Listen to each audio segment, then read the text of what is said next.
लोगों को न्याय का भरोसा दिलाना इस सरकार की जिम्मेदारी है। आखिरकार दोबारा सर्वे क्यों करने का मन बनाया प्रशासन? ये पूरा का पूरा प्रशासन और सरकार का कराया हुआ झगड़ा है।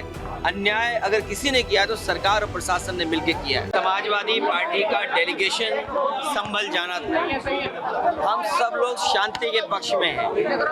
वहाँ शांति हो, लोगों को न्याय मिले और न्याय मिलना जरूरी है। लोग और जो प्रशासन बातें समय समय पे कह रहा है वो सरकार के इशारे पे कह रहा है। जिसने इतना प्रतिबंध लगाया, ये प्रतिबंध और इतनी तैयारी फोर्स की अगर पहले होती तो इतनी बड़ी घटना नहीं होती।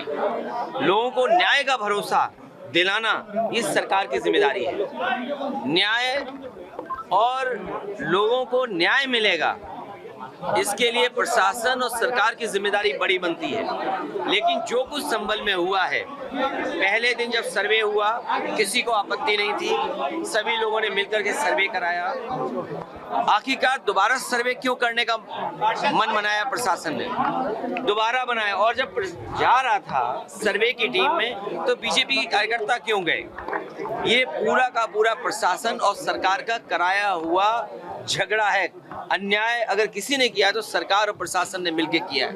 उन्हें न्याय मिले, वहाँ के लोगों का न्याय मिले, शांति हो।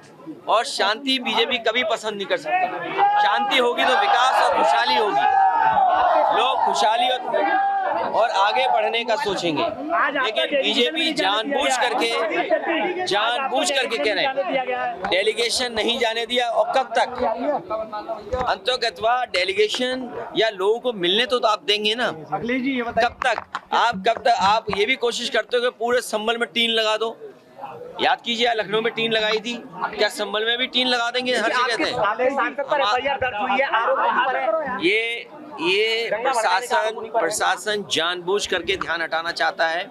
जिस तरीके से उन्होंने चुनाव में बेईमानी की, आप में से जितने लोग हैं, हम और आप किसी दबाव में कुछ कह सकते हैं, लेकिन जो आपके मोबाइल ने वीडियोस बनाए हैं, आपके कैमरे में जो बातें दर्ज हो गई हैं या कैमरे ने जो रिकॉर्ड की हैं, वो तो नहीं झूठ बोलेंगे ना।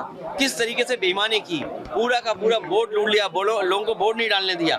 यही तो बात हम लोग कहते आए हैं कि बीजेपी की सरकार संविधान से नहीं चलना चाहती है, अपने मन विधान से चल रही है।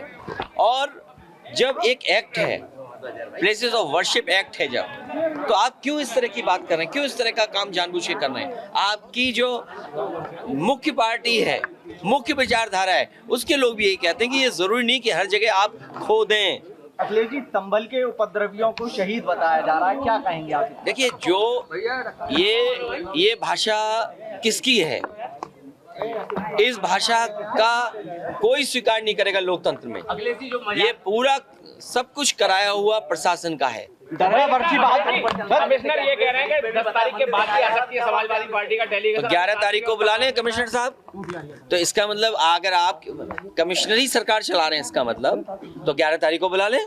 अच्छा, ये नहीं, अगर उनको ये लगता है कि इस तारीख तक आना ठीक नहीं है, आप जो पीड़ित हैं उन पर दबाव क्यों बना रहे हो? वो तो वीडियोस वायरल हो रहे हैं। तो सुप्रीम कम से कम इस बात को ऑब्जर्व करेगा कि कैसा दबाव बनाया जा रहा है। अजमेर की दरगाह है, अजमेर वाली दरगाह को लेकर क्या कहना चाहिए? प्लेसेस ऑफ वर्शिप एक्ट के बाद इस तरह की बात उठाना, भारतीय जनता पार्टी जानबूझ करके इस तरह का माहौल बना रही है। जितने भी लोग हैं ये सब भारतीय जनता पार्टी के समर्थित लोग हैं।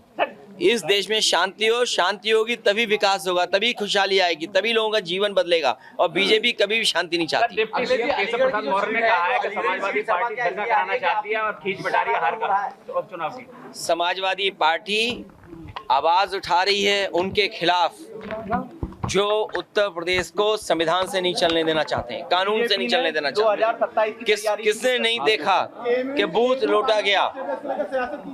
कोई सियासत नहीं है किसी स्टेटस को लेकर के। ये जो लोग सियासत करना चाहते हैं वो शिक्षा के क्षेत्र में कोई काम नहीं करना चाहते। हमारी उनकी कोई तैयारी नहीं है। इस बार जनता उनको हराने जा रही है। जनता ने तैयारी कर ली है कि जिस तरीके से उन्होंने वो वोट की लूट जनता कभी लोकतंत्र में स्वीकार नहीं कर सकती जो है। एक विधानसभा बची है उसमें किस तरह के नाम लग रहे हैं आप? उसमें मैं तो कहूंगा अलीगढ़ के पूरे मीडिया के लोग, आपके माध्यम से पूरे देश के मीडिया के लोग और दुनिया के मीडिया के लोग आए कि कितना अच्छा लोकतांत्रिक व्यवस्था यहाँ पर है, कि कितनी आज़ादी के साथ लोगों को वोट डालने का मौका मिलता है। और आप लोग आइए, कम से कम देखिए कि लोकतंत्र हमारा कितना स्वस्थ है और अयोध्या का चुनाव जरूर देखने आइए। योगी आदित्यनाथ 2027 की बात कर रहे हैं, कह रहे हैं 2027 हम जीत लेंगे। 2027 की बात कर रहे हैं, 2027 जीतेंगे। ये जो बेईमानी की है, लूट की है वोट की, वो केवल अपनी कुर्सी बचाने के लिए की है।